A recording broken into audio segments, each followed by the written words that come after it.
everyone. I'm Dr. Josefa Fogel-Rubel, and this is One-on-One Women Talk Torah, a series brought to you by Matan Women's Institute for Torah Study.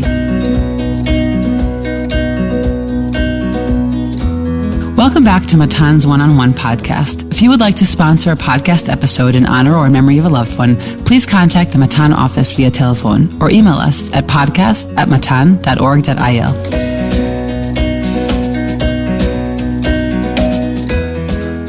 We are aware that beginning with this week's Parsha, there will be a disparity between the weekly Parsha read in Israel and in the diaspora. We will be dropping the episodes according to the schedule in Israel, so that way everyone will have the correct episode available to them. Those living outside of Israel can listen to the episode dropped the previous week. Looking forward to reuniting at the start of Dvarim.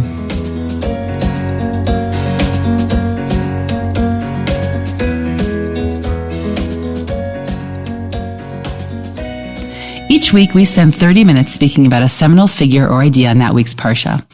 Parshat Acharei opens with the high priest service on Yom Kippur and continues with a series of prohibitions regarding sacrificial meat and the requirement to cover the blood of the animal killed. This is followed by a list of prohibited sexual relations that we read as our Torah reading at Mincha of Yom Kippur. The Parsha concludes with a powerful reminder to maintain God's laws because otherwise the land of Israel could expel us. This is that powerful connection that Yael and I spoke about in Parshat Tzav between the nation's purity and Israel's low tolerance for unholy ways of life. Today I have the pleasure to sit down with Tamar Weissman, who taught for years in Matan's Jerusalem branch. Tamar is a phenomenal tour guide and author of Tribal Lands and a forthcoming volume on Megillat Esther and on Sefer Shoftim. Tamar, it's wonderful to have you here. Thank you so much, Josefa, for having me. I'm delighted to be here. And there is no better reason to get together than to speak about Josephus' commentary and specifically how he highlights the character of Aaron. And so I'm thrilled to have you here today to go deep into that and deep into the Second Temple period, which we don't get to talk about so often. Very true. The Second Temple period is truly a fascinating period when it comes to Parshanut on the Torah. It's almost the earliest Parshanut on the Torah. If we consider the Book of Chronicles or Divrei Hayamim as, in a way, the earliest midrash on the Torah, that's followed very quickly by all of the literature that emerges that we call the Apocrypha and Pseudepigrapha and historical works in the Second Temple period and the post-Second Temple period, the early Roman period, and the Byzantine era. And there's just so much there, and it's so rich. And there's really quite a bit to talk about, though our focus today is on Josephus. You know, it's also, this period is so significant because we can call it our earliest midrash, which is one way that we often look at these books that didn't make their way into Tanakh, sort of came a little bit too late, but they're often written in the same style as Tanakh is, and they mean to mimic the style of Tanakh. But it's also a midrash, but it's also one of the ways that we gain insight into the initial reception of these stories. Meaning, when we read, I always love Josephus's take on the birth of Moshe, and he has all these interesting additions there that I'd like to talk about around Pesach, and you sort of have to look at them, and it's complex, and I'm sure you'll touch upon this, how we look at Josephus in terms of his writing. But one of the things it is sort of an early witness to how some must have received these stories. I mean, we today have this vast world of rabbinic literature. And when we talk about a midrash, so there's 17 different midrashim in that one pasuk. But in some of these earliest works, they sort of serve as very early witnesses to how the earliest communities in the Second Temple period may have actually read and learned and understood our Tanakh. Very much so. And I think that that's what draws me and many others to looking at these early works. And for me, particularly, the paraphrase that Josephus did of Tanakh, which is called Antiquities.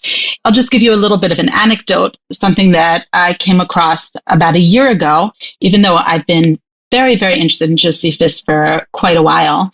And about a year ago, when I was looking at the 9th parak of Shoftim, and I was thinking more about the different ways to understand that parak. It's a difficult parak with Avimelech, and he's the son of Gidon. And I took a look at Josephus. Avimelech is a darker figure within Shoftim, and wanted to see what Josephus had to say.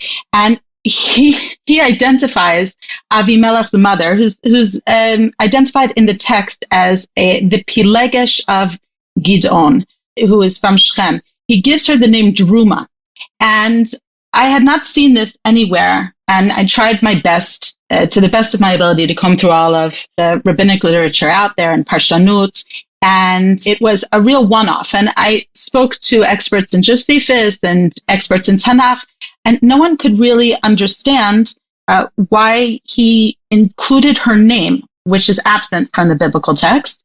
We're left with a sense that, to a degree, perhaps, Josephus is very, very loyal to a tradition that he received. He was born as a Kohen to a priestly family in Jerusalem.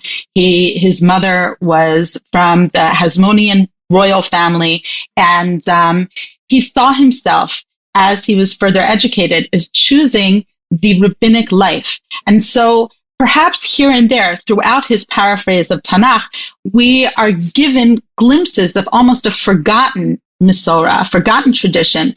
The most fun that one can have with Josephus and apocryphal pseudepigraphal literature is to see it as the earliest recorded history of Masorah. James Kogel, Professor Kogel, does this masterfully in a very, very accessible work that he has called The Bible as It Was, where he traces midrashic motifs up through rabbinic literature. So through all of the literature, including Josephus, that was written from the 2nd century BCE through the 4th century CE, and shows us that the rabbis, to a certain degree, yes, were innovative in their midrash, but to a very large degree were exceptionally careful with transmitting traditions that they had received. And these traditions we see in multiple places, including with Josephus, who does deliver a midrash through a paraphrase, because every time you are translating or restating a verse in the Bible, you are explaining it. And so every once in a while, you'll get a gem like Druma, the mother of Avimelech, and say, what? Where did that come from? And we don't find that elsewhere. But things like that draw me to the study of apocryphal literature, pseudepigraphal literature, of Philo, Josephus, all of this very, very early non-rabbinic and not literature that's also not in Tanakh itself. So much so that I wrote my thesis on Josephus's exegetical agendas. And I thought that it would be fun, even though most of my time now is spent looking deeply into rabbinical exegesis, to just go back in time a little bit and look back at some of what Josephus has to say. Wow. Yeah. I think that that's also a great thing to highlight is anyone who's really looking to dive deep in these early Second Temple explorations of Tanakh. I think James Kogel is a great secondary resource. His books, and actually my computer is sitting on one right now so that I'm high enough to see you.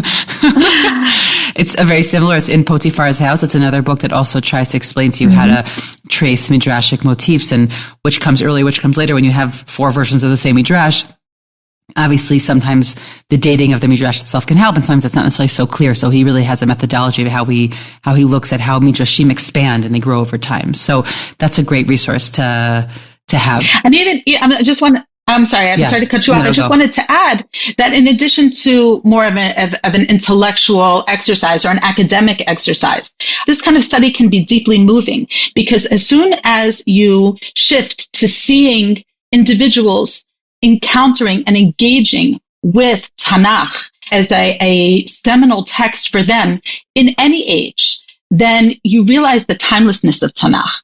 And so whether you are looking at Rashi's Perush, or whether you are looking at all of the exegesis that the Qumran community came forward with, or in this case, Josephus, you're encountering throughout the ages the passion that different people felt towards Tanakh, their need to engage with Tanakh and their need to understand Tanakh in their context. So it is not only, although people tend to look at the the paraphrase of Josephus, which is called The Antiquities of the Jews, as more relegated towards academia. I don't see it like that at all.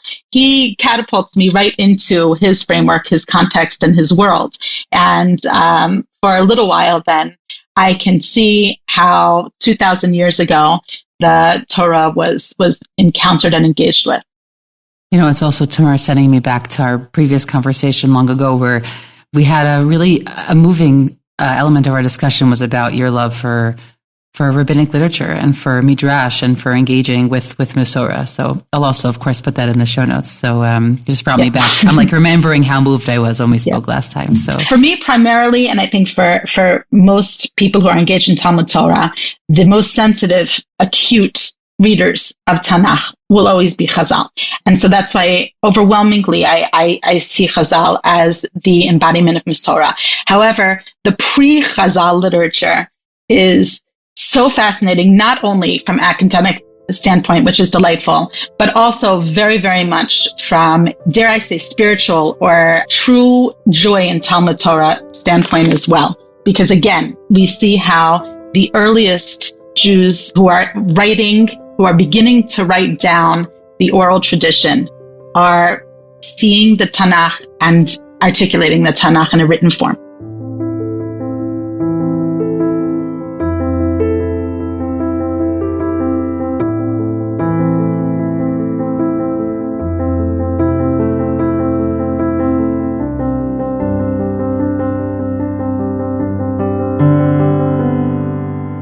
So what does he have to say about Aaron? Let's start, if you don't mind, with just a very brief survey of what the rabbinic tradition has to say about Aaron, because that's what we're, I think, all most familiar with. Aaron, let's start. We can actually even go further back and start with Tanakh. Tanakh will overwhelmingly. The presentation of Aaron in Tanakh is obviously extremely positive, although there are episodes within the narrative that are somewhat problematic. And here I'm going to talk specifically about two. One is the Egel HaZahav, where Aaron seems to be, in a way, overly involved in bringing forth the golden calf. And the second episode in Tanakh, where Aaron's actions are somewhat questionable, is when he and Miriam are speaking about Moshe and Moshe's marriage to the Cushite. And so in those two cases, the verses themselves do not do much to exonerate Aaron. However, in the rabbinic tradition of Aaron, he is almost exonerated entirely from any culpability in the episode of the Egel HaZahav. He is also, the stress is put on ensuring that no one understands him to be envious in any way of his younger brother Moshe and the elevated status that Moshe has in the Torah and in our traditions. There's a strong stress that the rabbis put on the fact that he accepted the divine decree of the death of his sons. Rabbis also tend to read the guilt of the Lashon Hara spoken about Moshe more on Miriam than on Aaron. And also they'll continue on and see Aaron as the exemplar of the Ohev Shalom, the Rodev Shalom, someone who truly loved peace. And there's even a tradition that Aaron never really sinned at all throughout his life, and he only died because death was decreed for all humans. So Chazal their presentation of Aaron, if we were to do a quick survey, is entirely in a positive vein. Now, Josephus, which I just want to add, though, so that we have a little bit of perspective, is that that's not something that should be taken for granted. Meaning, Chazal do not shy away from criticizing. Sometimes their different midrashim are much more critical of any biblical character than we would have ever thought to be reading the text. So the fact that they exonerate Aaron is not something that we should take as, oh, sure, of course, Midrashim are going to whitewash. Midrashim do not always whitewash in the slightest. So I just want to point out how unusual that is, because these are stories that really reflect quite negatively from the Pshat itself, right? That's our biggest question. One of our biggest questions surrounding Chet Egel, the sin of the golden calf, is Aaron's role and how is it possible? And I'll also just mention in an episode a few weeks ago with Margot Bat Winnick, really around the death of his sons, we actually brought in the Ramban's commentary where he says that Aaron didn't initially listen to Moshe to bring the egel, to bring the calf in the Mishkan, because he was traumatized, because all he could hear was the egel, and he was, ringing with guilt, which had never been brought out because he was never actually punished. So I'm just bringing that by way of example to say that they did not have to go in that direction, and it's unusual. Absolutely. Now there later Parshanut will look more critically, I believe, at Aaron or at some other biblical figures and some other somewhat problematic or troubling stories throughout Tanakh with a more critical eye, perhaps a more honest, straightforward read of the psukim. But as far as Chazal are concerned, and I specifically am stressing that, the rabbinic tradition is very, very strongly exonerating Aaron from culpability. Now, Josephus follows very much in that vein.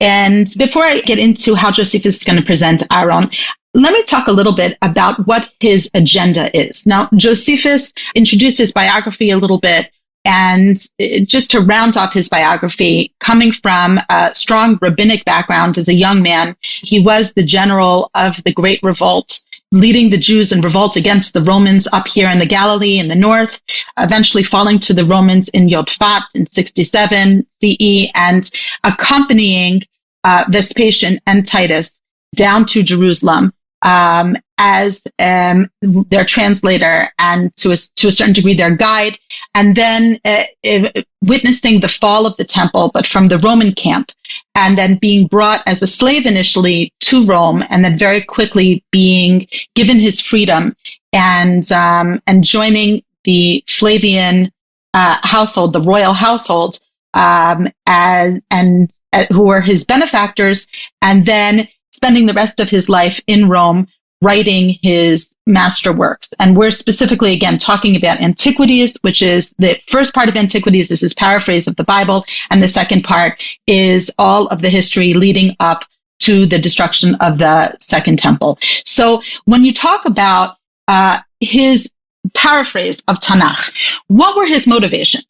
Primarily, most scholars are going to look at the paraphrase and say that what he was trying to do was present Torah to a Greco-Roman audience. And so he is very strongly both engaging in apologetics. In other words, when there are troubling characterizations throughout Tanakh that he views as troubling, or when there are difficult stories, then he will perhaps omit them, or he will perhaps reword them, because it's not a perush in the sense of quoting verses and then explaining the verses. He is rewriting Tanakh. And so he has a lot of malleability there in his paraphrase. He is also seeking perhaps to be a truth teller, where he says, I saw that others perverted the truth of the Bible in their writings, and so I want to present the true version of events while still omitting some of the most important stories, as we'll see. And he will also, in that same vein, given his audience, try to find a common ground between Jewish traditions and text and the popular Greek and Roman ideas of the time, and what the Gentile audience will appreciate within the Bible. Now, what I do believe, in addition to all of those exegetical agendas, is that Josephus is also very much rooted in his rabbinic background, and he is trying to interpret the text as a rabbi would. In other words, engaging in midrash, given the nuances and peculiarities and curiosities of the text itself.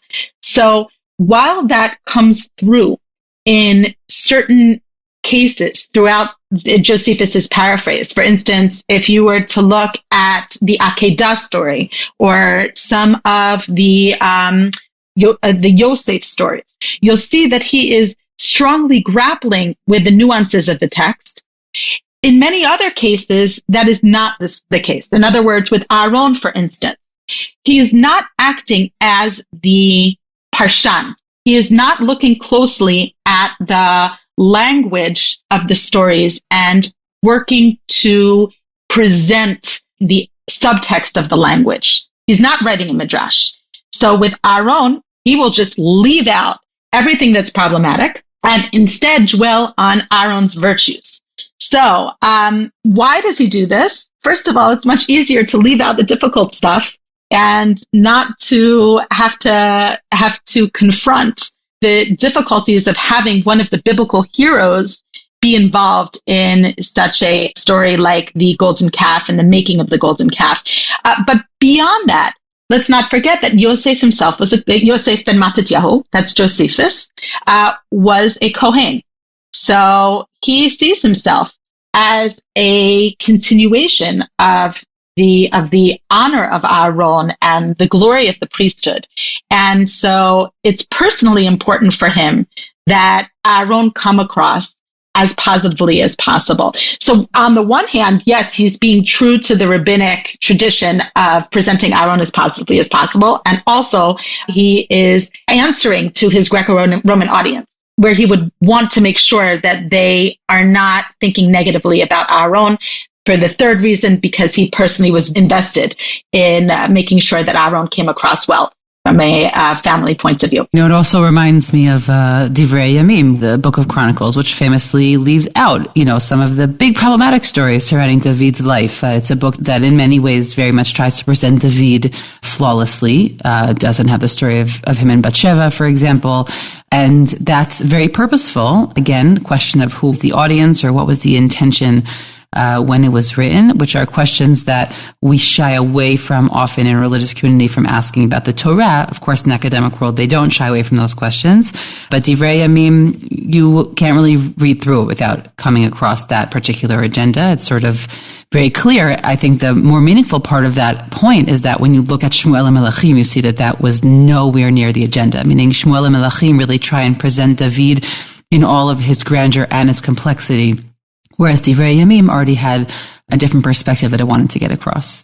And that is part of the joy of studying Josephus and all of this apocryphal and pseudepigraphal literature, which is that we're not bound, or I personally don't feel bound by the same, for lack of a better word, hermeneutics that we employ when studying Tanakh as a religiously committed, observant Jew.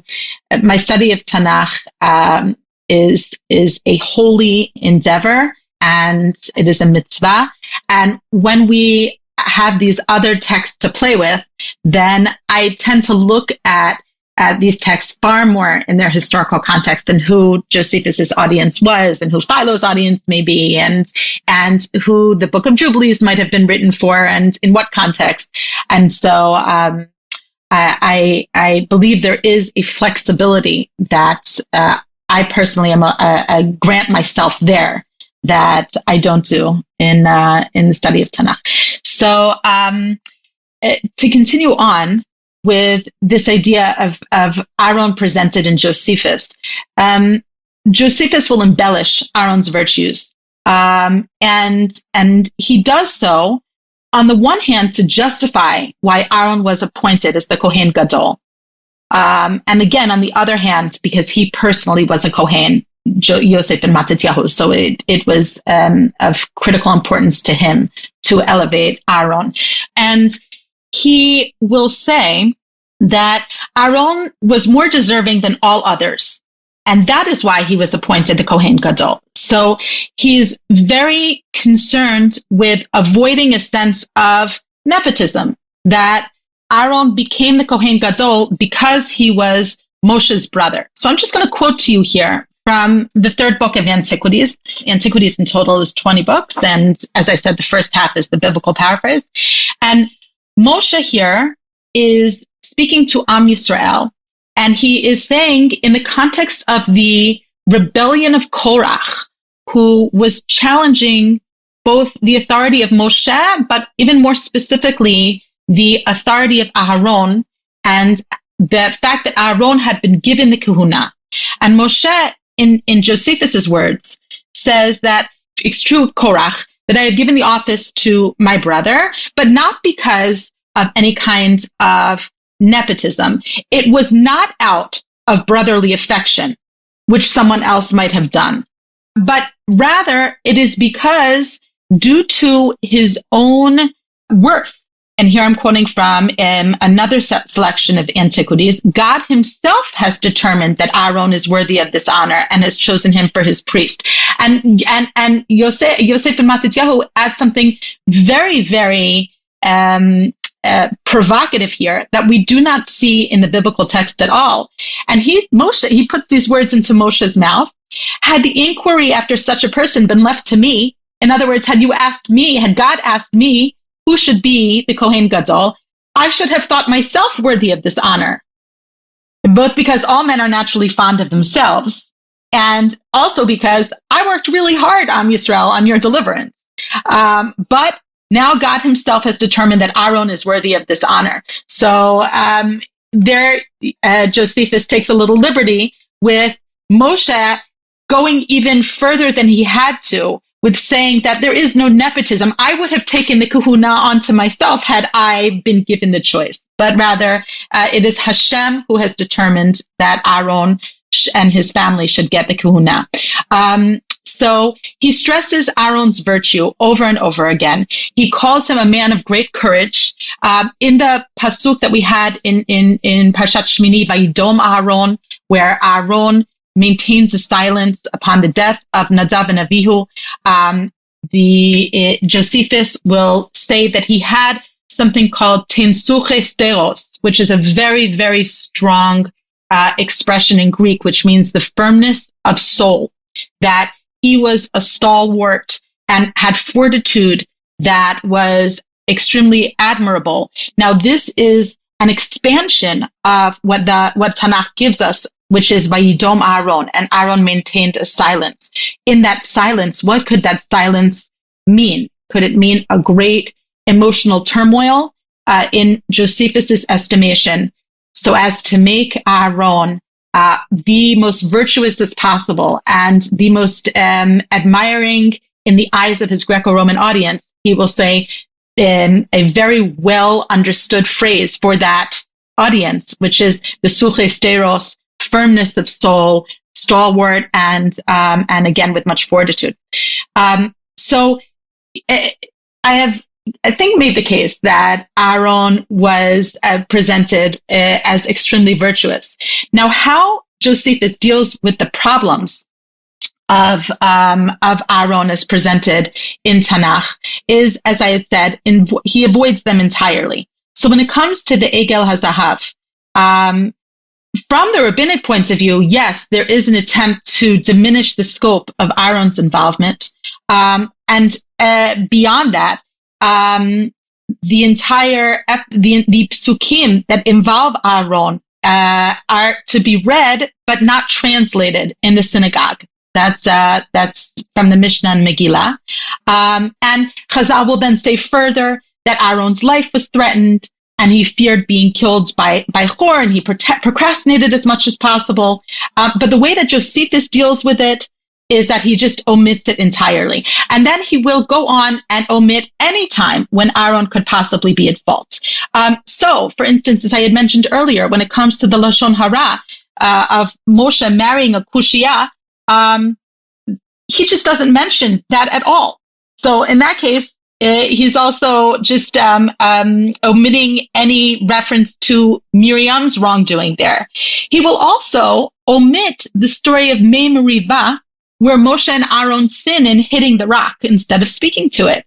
That's also a pretty critical biblical story, and he'll just leave it out entirely. So the truth is that though Josephus will work hard to glorify Aaron, he will also minimize references to Aaron as much as possible, because to simplify matters for his specific audience, Moshe is the hero of the day. And as you had said, when it comes to Divrei Hayamim and the glorification of Beit David, Josephus is very concerned with the glorification of Moshe, and anything that might detract in any way from Moshe's glory is just omitted. So, for instance, where Aaron is the one who is meant to be the spokesperson for Moshe, when Moshe is kaved peh b'kaved lashon, that's omitted, and Moshe does most of the speaking. In the biblical record, in the Torah, when Aaron does a fair share of the otot umoftim and makot, all of the signs and wonders, and even is the one who brings about, through Hashem's command, some of the plagues, it's only Moshe in Josephus's record. So throughout the Midbar as well, the focus is taken off Aaron and put on Moshe. When Bnei Yisrael complain, they're only complaining to Moshe. So the focus that is placed on Moshe is to preserve his primacy, because the Romans had already known about Moshe, and Josephus didn't want to detract at all from Moshe's greatness in their estimation. So, in summary, when we look at Josephus's treatment of Aaron, he is personally vested in making sure that Aaron comes off clean as a whistle. He also wants to answer to his Greco-Roman audience who already recognize Moshe, and therefore doesn't want to detract from Moshe by introducing another element of greatness within Am Yisrael in that generation.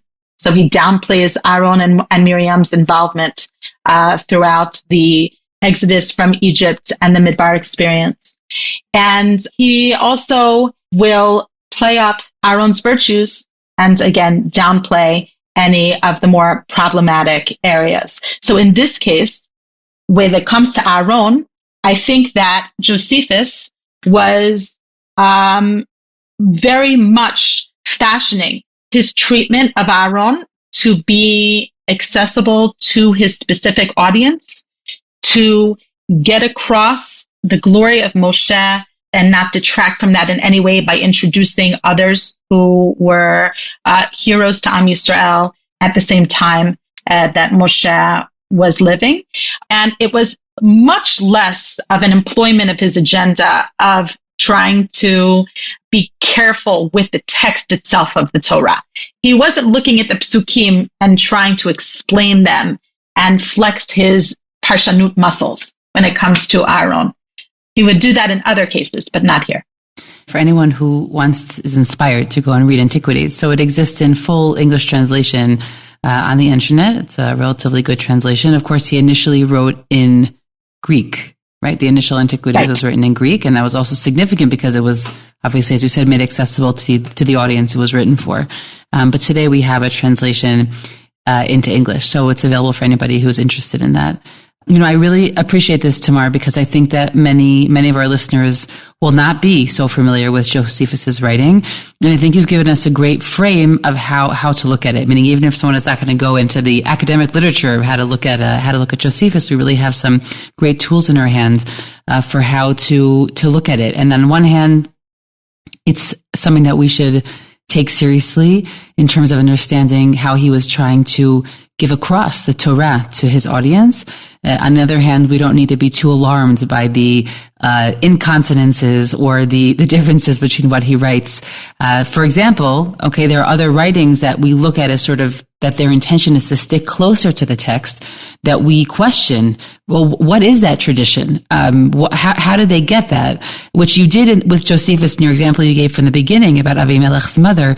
But largely when it comes to Josephus, we don't take his exegesis seriously enough to then go back and question, well, is there something in the biblical text that we missed? Meaning sometimes he will have these gems, as you said, but very often we have to understand that they're sort of part of this broader whole of his overall intention, or as you said, agenda of how he's trying to make the text accessible to his audience that he was speaking to. So he sort of is like this fascinating middle ground between also being an exegete, but also being were hyper aware of the audience that he was trying to write for, and that he was liberal in how he would paraphrase the biblical text. You really put that beautifully, and that just circles back to what we were discussing earlier, which is the flexibility that we can allow ourselves, and a little bit of a lighter sense that we can allow ourselves when we read through Kadmoniot, the Antiquities of Josephus, and not invested with the kedusha and the reverence and even the rigor that we are called upon when we engage in true Talmud Torah. But I must mention that the seminal scholar who deals with Josephus studies, I believe he was affiliated with YU, Louis Feldman, who had dealt with many different stories from a new historical standpoint. And much of today's talk came from one of his articles on Aaron that I got from one of his books, Studies in Josephus's Rewritten Bible. He is the resource for those who are interested in specifically how Josephus is writing for his audience and why he makes the decisions that he does, given his apologetic approach and trying to cater to his audience. For those who are more interested in Yosef ben Matityahu as the exegete, as the Parshan, there's not as much available. There's a little here and there.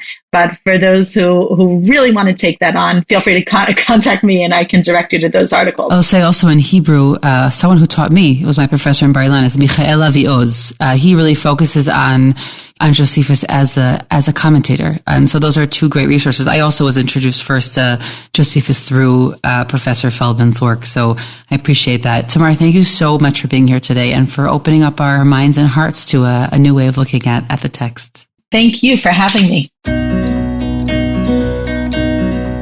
I hope you've enjoyed this conversation as much as I did. I'm Dr. Yosefa Fogel-Rubel, and this is One-on-One Women Talk Torah, a series brought to you by Matan Women's Institute for Torah Study. Please do One-on-One and Women's Torah Learning a small favor by sharing this podcast with family and friends so that we can reach new listeners. You can stream and download these episodes on Spotify, iTunes, Google Podcasts, SoundCloud, and Matan's website. Don't forget to leave us a 5-star review in the comments. Please send us any feedback at podcast@matan.org.il. That's podcast@matan.org.il. Thanks for listening, everyone.